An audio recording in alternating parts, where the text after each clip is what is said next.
Hey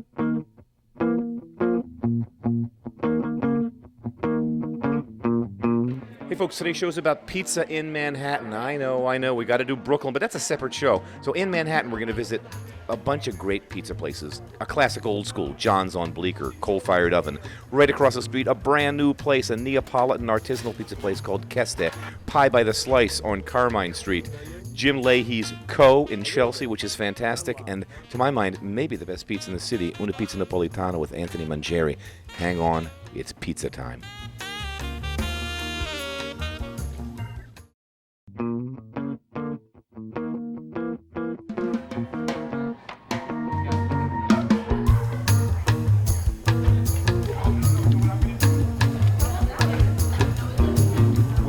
Mike Frank at John's Pizza. Thanks for having us in, first of all. No problem. So this is like so old school Bleecker Street classic, and all these new places open up, and all the blogs go crazy, this. Talk about this place and a bit of the history, because you've been here for, what, 15 years? I've been here for 15 years, yeah.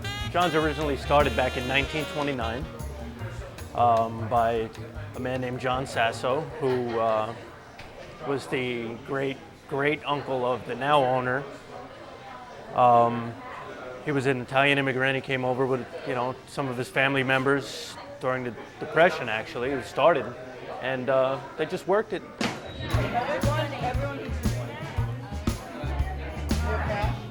And what fire is that? Coal? Yeah, anthracite. All coal comes from Pennsylvania. Yeah, you're one of, there's like 4 or 5 of you guys left. From what I understand, you can't open anymore. Because of the pollution, your grandfather. Yeah, right. And this is like a village institution. I mean, we're here, it's a weekday, it's June, it's a Thursday, and it's like 2:30, and you got people coming in. It's like a continuous stream of customers. Yeah, we have a lot of locals that are really supportive of us, because we're one of the only places that are still left after, there's been so much changes going on in the village. As you see, we're walking around, you've been coming here for years, so. And we also have a tremendous tourist clientele coming in. We wound up in so many, the guides that people get in the airports and the train stations and stuff. We just wind up in there, because the place is a landmark. Yeah, and the pizzas are great. And in my opinion, yeah. I mean, like you said, there's bloggers. Some people say they hate it. Some people say they love it. But in my opinion, you got to be doing something right if they're actually fighting over it.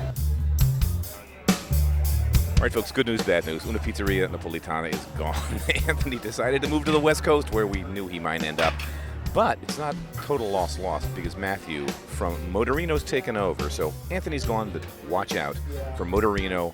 Same location, amazing pies. Love your pies. Anthony Mangieri, thanks for having us in. No, it's a pleasure. So tell me your story. So, I remember coming here like when you first opened, and there was a line out the door, and these were green marble, and we were all waiting to come in. And I was like, who is this lunatic? He's like the pizza evangelist. You had like a Bill of Rights on the wall or something. So what got you into pizza? An Italian kid from Jersey. Yeah, well, I used to go to Italy a lot with my family when I was very young, and then I lived with my grandmother for 8 years, and it just, I fell in love with the pizza in Naples and the whole scene there. And I, in my opinion, at the time, there was nothing like that in America. There were some places that said it was Neapolitan, but it was Neapolitans that had come and made it with an American twist, which is great too. I mean, I'm not against American style pizza. And it just, one thing led to another. I started out as a bread baker. And I did that for about 4 years, and then opened the pizzeria in '96 in New Jersey, and then I closed that to open this one. And the reason I opened here is because down there I had built up a pretty decent following, but it was really tough, man. I was across from the ocean, at the Jersey Shore, no slab. It was exactly what I do here, in a plaza with a 7-Eleven. So there was a lot of explaining, it was very seasonal. I mean, I had some awesome people that still drive up, and even drive together now. They became friends from being in there, which is beautiful. But I knew that I had to take it somewhere else to try to at least make a living for myself. So it was here in California. Sometimes the simplest things are the hardest things. Croissant, baguette, pizza. Sounds simple, not simple. What is it that gives your pizza the quality? Because, there's only like 4 or 5 things in play. Right. This is what I do for a living since I'm 15 years old. It's for real. I have no options. It's not because I wanted to be a foodie or anything. I mean, when I started out, this kind of silliness didn't even exist. Like, I never dreamt in my life that I would even be in a situation like this where somebody would care to even ask me anything. I was just gonna be a pizza maker, man. Yeah. And try to be the best that I could be, and you know, and make myself proud and my family proud and friends proud and do the right thing, and that's it. Let's go to the dough, because I mean, there's a lot of ways to make dough. There's yeast, there's commercial yeast, there's a lot of, I mean, you go into most pizzerias and they've got stacks of it and it's proofing and they turn it over every day and they never close the door. Dude, you're closed. What days of the week? Monday, Tuesday, Wednesday. Yeah, okay, but you paying rent like all 7 days? Unfortunately, yes. Yeah. Well, that's And why then- I have a very small apartment and no wife or children. And when you run out of dough, which happens, I mean, you can run out of dough on a Saturday night at 7:30, 8 o'clock. Dude, Yeah, party's yeah, over. yeah. Come back next Thursday. Talk about your dough, natural fermentation, Yeah. this idea. Well, yeah, I mean, you know, when I started out bread baking, that was what I wanted to wrap my head around, which is a super difficult thing. And just, you know, I got bored with the idea of yeast. And as I've come to learn over the years, yeasted doughs can also be super spectacular and better than even a lot of sourdough.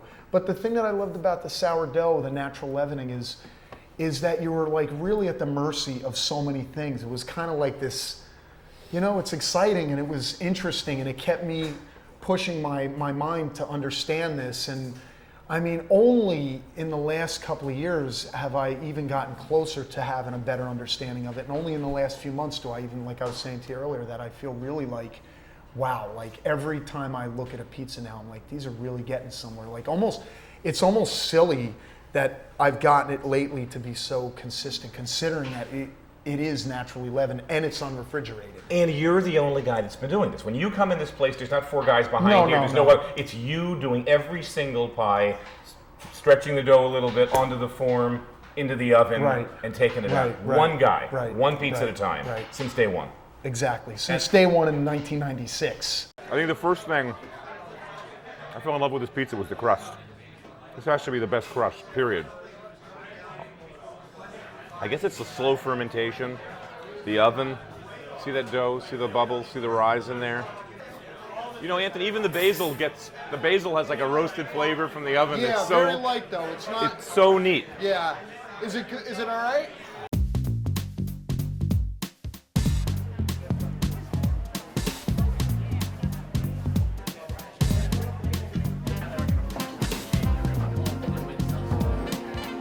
Roberto Caporuscio. Yes. Thanks for having us. You know, this is, you're new. It's 2009, and I live down the street, and I walk past, there's a guitar store, and Matt Umanov, and I'm looking at guitars, and I walk past, and I'm, what's this?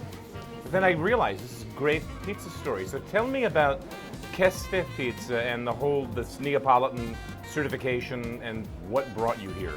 Okay, Keste means this is it in Napoleon dialect, and me and Rosario, my partner, decided for the name. Tell him, you know what, let's find some name. It's different than usually, you know, Vesuvio, Jones, Napoli, Jones, Jones, right. Roberto, all the kind of stuff. We try to teach people make pizza the way they make in Naples. It was very important for us, very important to bring this in America. I mean, Naples is the birthplace of pizza. Yes. And in Naples, there are these associations that recognize a true Neapolitan pizza. Talk Yes. about what goes into that. What kind of flour, what kind of salt, what kind of tomatoes, what kind of cheeses.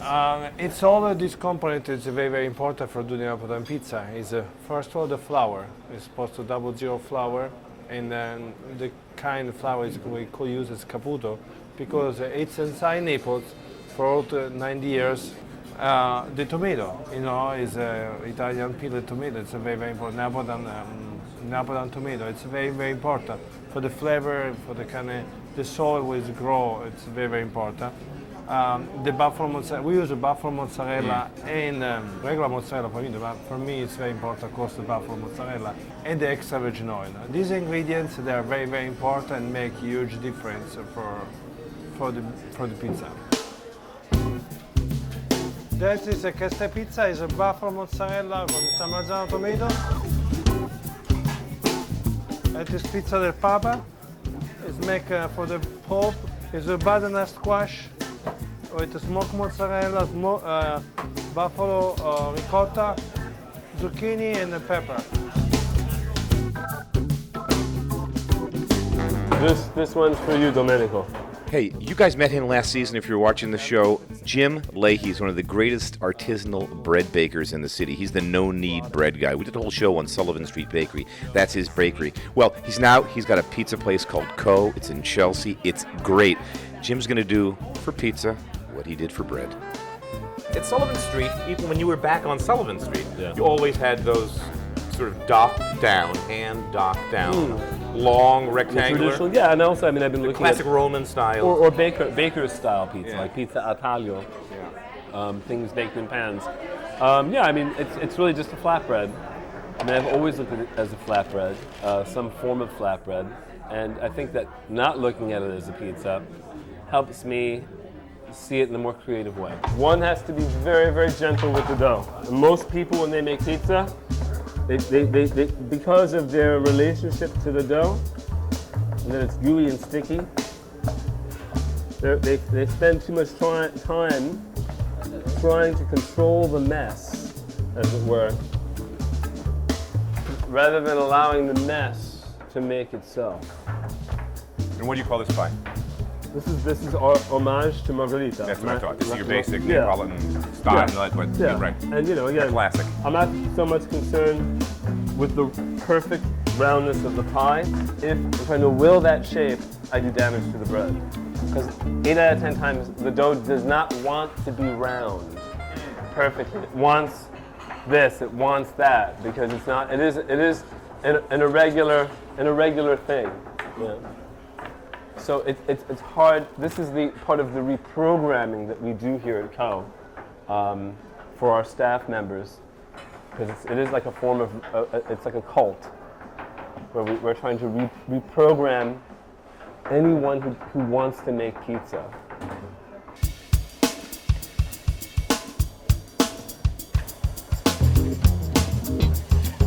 That looks sweet too. Yeah. Talk to me about this one. This is our ham and cheese, and then we just layer it with prosciutto.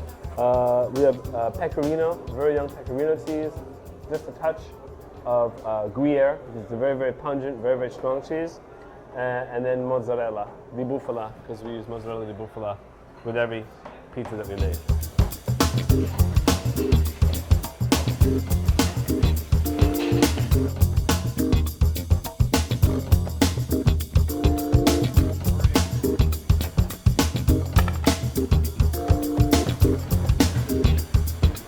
See, look at that.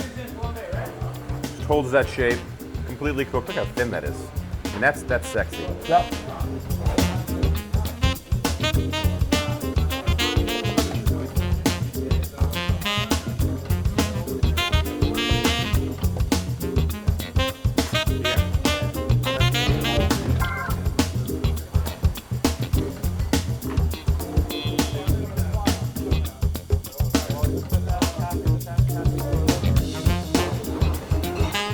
Wet, it's disgusting. It's got no good upskirt here. This has Look at the bottom. Look at this beautiful. Look at the bottom, folks. No tip sag.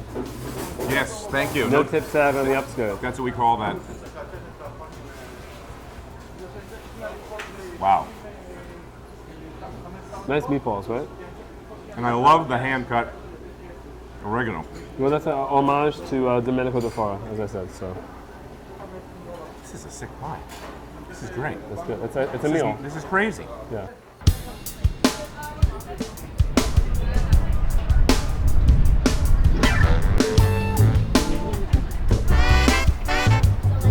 You know, we're doing this pizza show, and I gotta tell you, I don't know how this place does it. This is Joe's Pizza on this little, like, flea-bitten corner.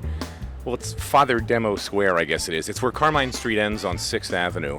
And it's a little by the slice joint, and I have no idea how they do this, but it's consistently fantastic pizza. So all the places we've done today are pies only, a little more formal, sit down. This is the place where if you want a slice of amazing pizza, again, I don't know how they do it, but they're sitting here in the village, been here for 30, 40 years. Was one family, now it's another. Must be the recipe, must be the ovens. Don't ask me. Consistently great pizza, $3 a slice, Joe's. See, no bend. No dip on that center section. That's always a good sign. It's cooked. All right, pizza show. Well, what am I gonna do after the pizza show? This is the real question in my mind. Really hard to make great pizza at home. I mean, you saw today what we were doing. Those ovens are 700, 800, 900 degrees. The maximum at home you're gonna get is 5. And I'm not like the best baker anyway. When I used to make pizzas in my restaurant and pizzas at home, I used to make a pizza dough, get that dough stretched, and I would bake it blind on a little pizza tray, like a 10-inch pizza aluminum pan. Basically pre-cooking it so I got color on the top and bottom, take it out, let it cool, then I put my toppings on at home. I did it at home that way because my oven was never hot enough, in my opinion, to blister the dough enough and to cook the dough under the topping. So that's why I would sort of do that shortcut. But that's complicated. So let's just talk about a couple of side dishes. I'm going to do a side dish with caciocavallo cheese. It's going to remind you of pizza because it's very cheesy. We're going to bake caciocavallo, little olive oil, sprinkle it with herbs, and just eat it with a piece of bread. Like pizza. You heard Jim, you heard everybody talking about. What is pizza? Pizza is kind of like a sandwich. And then another thing I'm going to do is kind of this very funny way to do broccoli rabe. I love this green, so we're going to think side dishes. Broccoli rabe this is the American version. The Italian version does not have these florets and has a different shaped leaf, but this is as close as we get in the States. It's a little bitter. Italians love bitter greens. Normally with broccoli rabe, I almost always blanch it first in boiling salted water for a couple of minutes. It sets the color, draws some of the bitterness out. Then I strain it, saute it in a lot of garlic, usually a little hot pepper flakes, and it's perfect. We're going to do something that is a very different way of handling it. I'm going to get broccoli rabe, and I'm just going to start wilting it in a pan very slowly with olive oil till it begins to break down a little bit. Then I'm going to bake it, coated with breadcrumbs and pecorino cheese in the oven in a casserole for like 10, 12 minutes. It's an old Italian style way of doing it. So forget pizza. You want great pizza, go to these great pizzerias. We'll just do a couple of side dishes. This pan's not super hot. It's just kind of medium warm. I don't want super hot because then I'm just going to burn this. This has been washed. It's got a little water in it that's not going to bother me. We're just going to let it wilt in the heat. And you'll see, right now it's completely raw. We're going to turn it a few times. It'll begin to change color a little bit. It's going to be like this for about 10 minutes. We're going to play with it a little. Just keep turning it as it's cooking. I'm going to get this cheese, which is caciocavallo, which is an Italian cheese that comes from kind of the mid-south. What's it like? I mean, it's seen a little bit of age, so it's got a real thin rind, a waxy kind of rind that we're going to cut off. And on the inside, I guess it's kind of between provolone that's young and not really mozzarella, but kind of like a provolone that's young. And then I'm just going to slice it, not too thin, not too thick. It's going to melt in the oven. I'm not worried about it. A little olive oil, so we're not going to get anything to stick. And just spread that around.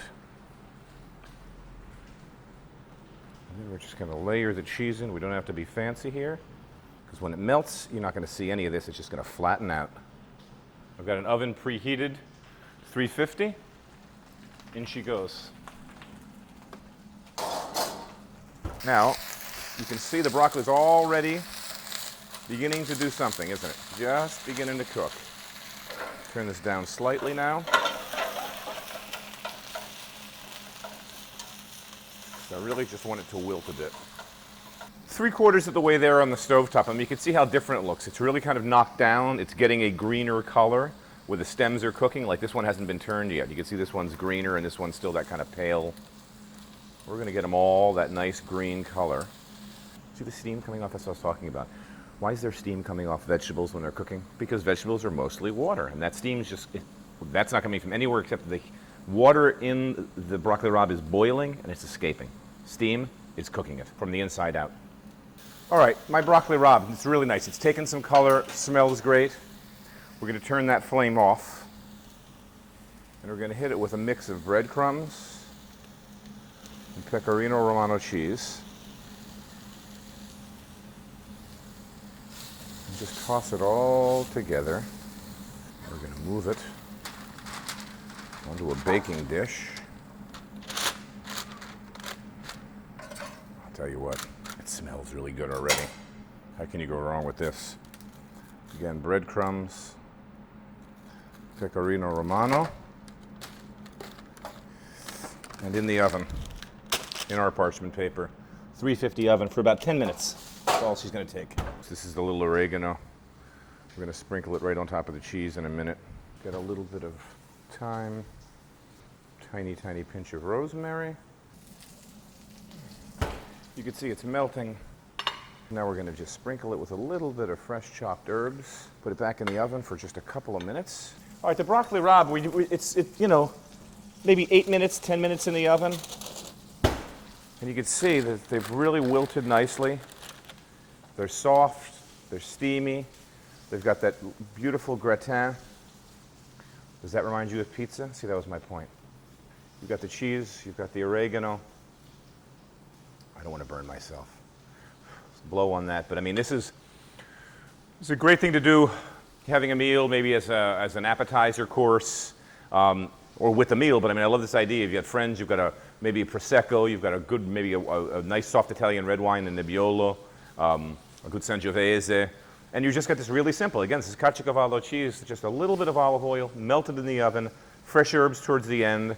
Put it on a good piece of bread, and to me, it mocks what a great pizza is. This is just so rustic, so simple. So, never saw water, cooked in a pan, nice and slow, basically wilted. So the water in the broccoli rabe boils, that's what cooked it.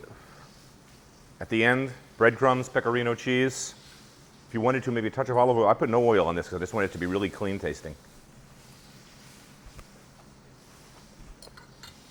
It's really, you've got to love broccoli rabe. It's so good.